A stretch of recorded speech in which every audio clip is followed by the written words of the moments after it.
Hello everyone, welcome to GS education classes. My name is Geeta. उम्मीद करती हूँ कि आप सब लोग जो है बहुत ही बढ़िया होंगे और अपनी जो तैयारी है बेहतर तरीके से एक सही डायरेक्शन में कर रहे होंगे। आज हम डिस्कस करने वाले हैं क्लास 7th की एनसीईआरटी की बुक हिस्ट्री में चैप्टर 2 राजा और उनके राज्य। और इस चैप्टर को जो है हम स्टार्ट कर चुके हैं और इसको मैं बेसिक से आपको एक एक पॉइंट जो है एकदम अच्छे से करवा रही हूँ। तो अगर आप लोग जो है एसएसटी, अगर आपका पेपर 2 जो है एसएसटी है और चाहते हैं कि आप एसएसटी में एक अच्छा स्कोर करें और सीटेट का एग्जाम पहली बार देने जा रहे हैं, तो आप लोगों के लिए वीडियो बहुत ही इंपॉर्टेंट होने वाली है।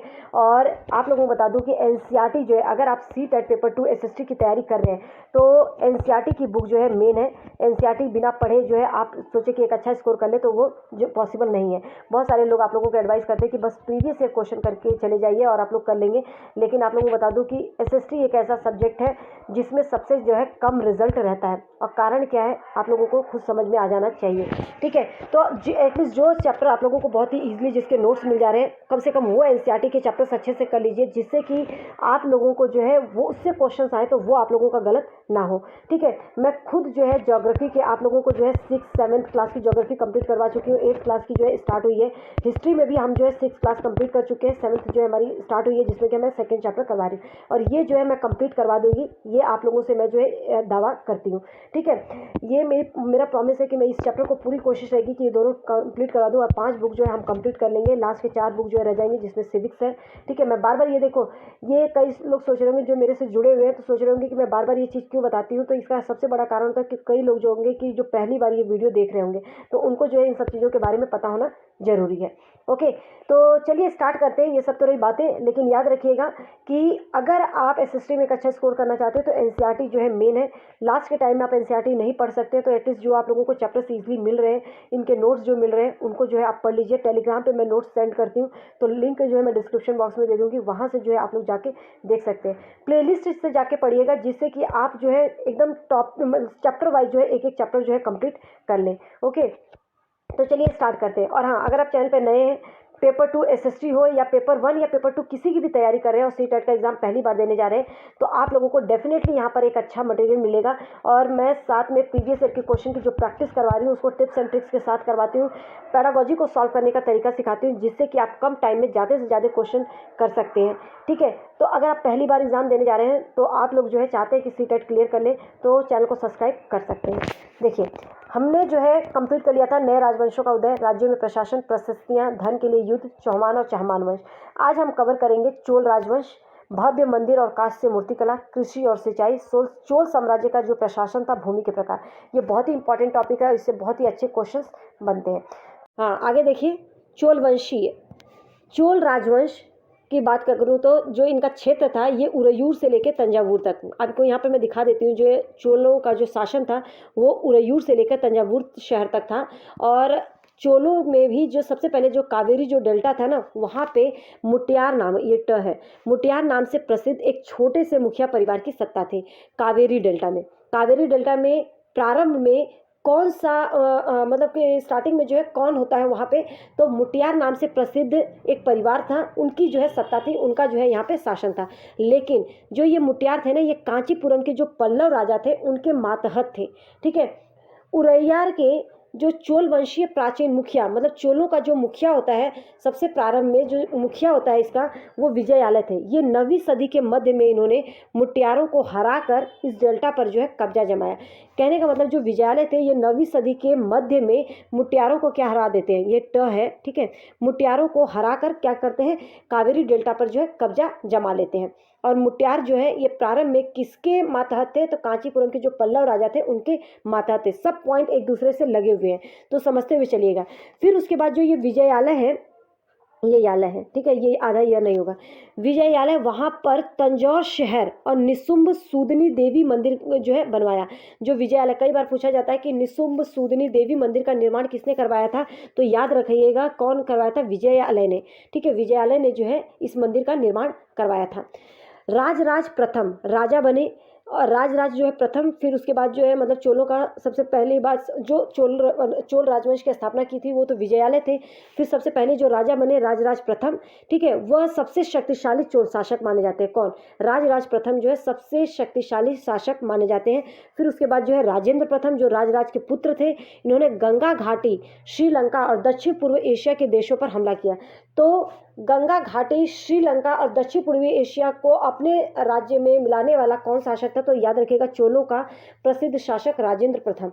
लेकिन जो राजराज प्रथम थे, ये सब चोल शासक का सबसे शक्तिशाली राजा माने जाते थे, लेकिन उसके राज्य का विस्तार जो श्रीलंका और दक्षिण पूर्वी एशिया के देशों पर हमला किया, वो कौन था? तो राजेंद्र प्रथम। और ये आता है पॉइंट, ये कई बार क्वेश्चन पूछा गया है।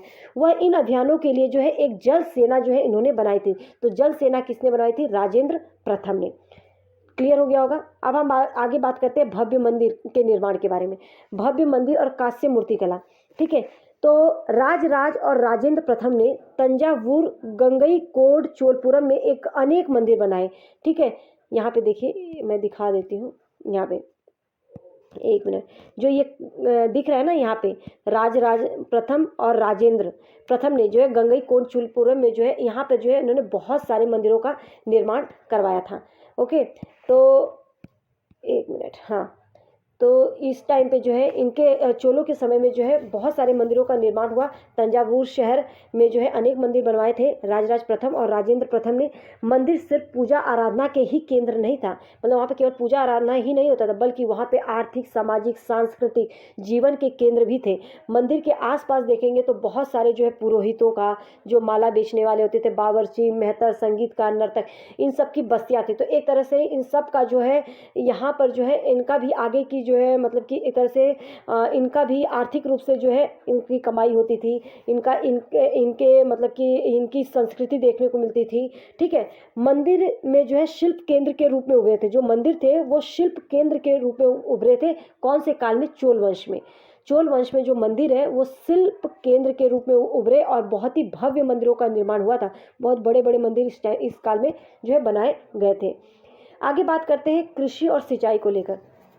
तो जो चोल काल था ना, उस समय कृषि और सिंचाई की व्यवस्था कि देखिए, जो कावेरी नदी है जो कि बंगाल की खाड़ी में मिलती है, हम सब लोग जानते हैं कि कावेरी नदी जो बंगाल की खाड़ी में जाके गिरती है, इसके वहाँ पे गिरने से पहले जो है जो ये नदी है कई शाखाओं में बढ़ जाती है, जहाँ पे जो है वो अपने जल का जो है निक्षेपण करती है, जो मतलब कि जो उपजाऊ भूमि को क्या करती है? सींचती है। तो कावेरी नदी बंगाल की खाड़ी में मिलने पर, मतलब कि चोल राजवंश में कावेरी नदी का बहुत ही महत्वपूर्ण योगदान रहा है, ठीक है। तो कावेरी नदी जो है बंगाल की खाड़ी में मिलने से पहले कई शाखाओं में बढ़ जाती है और वहाँ पे जो है अपने जल का निक्षेपण करती है, जिससे कि जो उपजाऊ भूमि होती है उसको जो है वो क्या करती है? सींचती है। इन शाखाओं पर जो है तटबंध बनाकर नहरों का जो है निर्माण करके लोग जो है क्या करते थे? सिंचाई की जाती थी। कुएं और सरोवर भी सिंचाई के प्रमुख साधन थे चोल राजवंश में, ठीक है। दक्षिण भारत में भी पूछा जाए तो यही आपका आंसर रहना चाहिए। तमिलनाडु के आसपास की जो भूमि थी वो काफ़ी विकसित थी। कारण क्या था? कि वहाँ की जो भूमि है उपजाऊ थी। ओके, आगे बात करते हैं चोल साम्राज्य। जो चोल साम्राज्य है वहाँ का जो है प्रशासन व्यवस्था।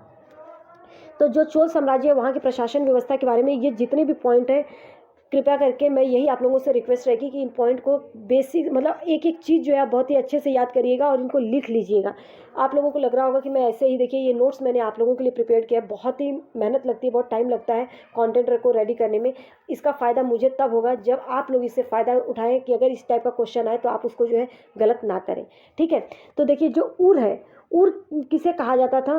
तो ऊर जो है ये एक प्रकार की जो है बस्तियाँ होती थी, ठीक है। तो किसकी बस्तियाँ होती थी? याद रखिएगा, ये किसानों की बस्तियाँ होती थी। जो ऊर होता था ये किसानों की बस्तियाँ होती थी। नाडू क्या होता था? नाडू जो है गांवों का समूह को जो है क्या कहा जाता था? नाडू। कई दो तरह के क्वेश्चन आते हैं। किसानों की बस्तियों को क्या कहा जाता था? ऊर। ऊर क्या होता है? किसानों की बस्तियाँ। नाडू गाँवों का समूह। गाँव का समूह को क्या कहा जाता था चोल साम्राज्य में?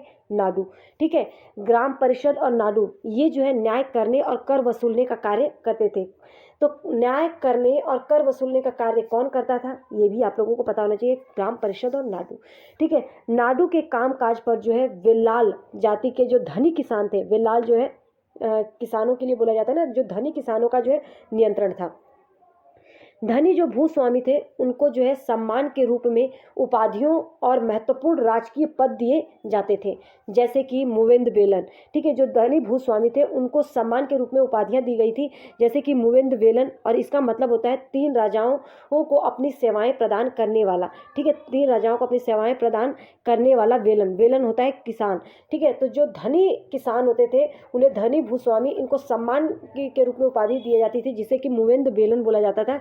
मुहिंद बेलन का मतलब यही है कि 3 राजाओं को अपनी जो सेवाएं प्रदान करने वाला बेलन या किसान। ठीक है, तो ये चीज़ें उम्मीद करती हूँ क्लियर हो गया होगा। आगे बात करते हैं, अर्रय क्या था? प्रधान होते थे। नगरम व्यापारियों का संघ था, शहरों के प्रशासनिक कार्य को संपादित करते थे। ठीक है, व्यापारियों का जो संघ था ये शहरों में क्या करते थे? प्रशासनिक कार्य को करते थे।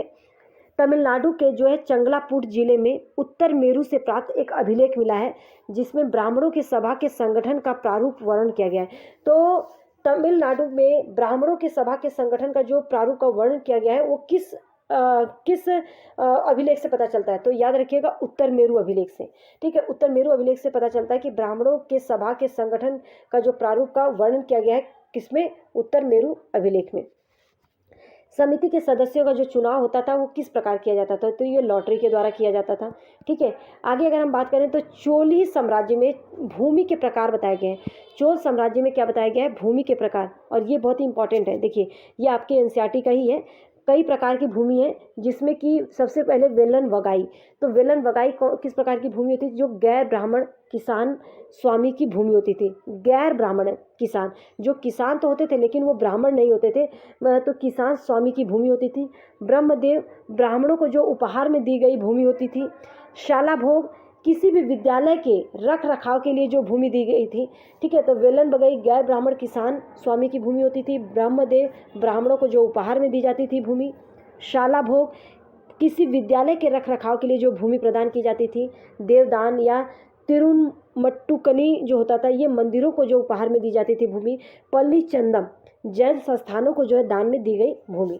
ठीक है, तो ये जो है भूमि के ये जितने भी 5 प्रकार हैं ये आप लोगों को अच्छे से पता होना चाहिए, और इस पर क्वेश्चंस जो है बनते हैं और आते भी हैं। तो उम्मीद करती हूँ कि एक एक चीज़ जो है क्लियर हो गया होगा। अगर आप लोगों को लगता है कि ये कंटेंट आप लोगों के लिए हेल्पफुल है तो लोगों के साथ जो है शेयर कर दीजिएगा ताकि और लोगों को हेल्प मिल सके। ये केवल आप लोगों को CTET में ही एनसीईआरटी काम नहीं देता, बल्कि आप लोग जो भी TGT SST की तैयारी कर रहे हैं ना उनके लिए भी ये इंपॉर्टेंट है।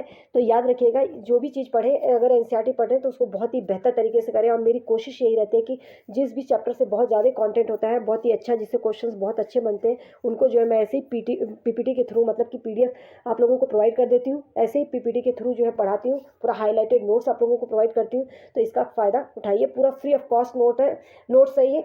और बस आप लोगों का सपोर्ट की ज़रूरत है। अगर आप लोग सपोर्ट करते रहेंगे तो डेफिनेटली जो है मैं आगे भी आप लोगों के लिए काम करूँगी और बेस्ट से बेस्ट मटेरियल प्रोवाइड करने की कोशिश करूँगी। तो अगर आप चैनल पर नए हैं तो चैनल को सब्सक्राइब कर सकते हैं। All the best. बस कहीं से भी पढ़िए, याद रखिएगा एक सही डायरेक्शन में पढ़ेंगे तभी जो है एग्ज़ाम क्रैक हो सकता है। All the best.